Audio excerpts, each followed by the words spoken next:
फिर जब हुजूर का चेहरा अनवर देखा, हुजूर के लब हाय मुबारक खिलते देखे, तो फिर ये कहने पर मजबूर हो गए, वो गुल है लब हाय नाजुक उनके, हजारों झड़ते हैं फूल जिनसे।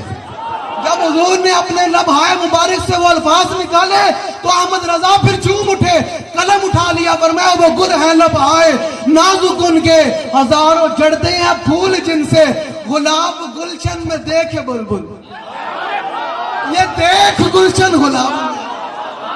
या रसूल अल्लाह लब्बैक लब्बैक लब्बैक, या रसूल अल्लाह लब्बैक लब्बैक लब्बैक, या रसूल अल्लाह लब्बैक लब्बैक लब्बैक, या रसूल। हमारे अल्लामा इकबाल, डॉक्टर अल्लामा इकबाल मुसव्विर पाकिस्तान और आला हजरत ने भी एक ही बात की।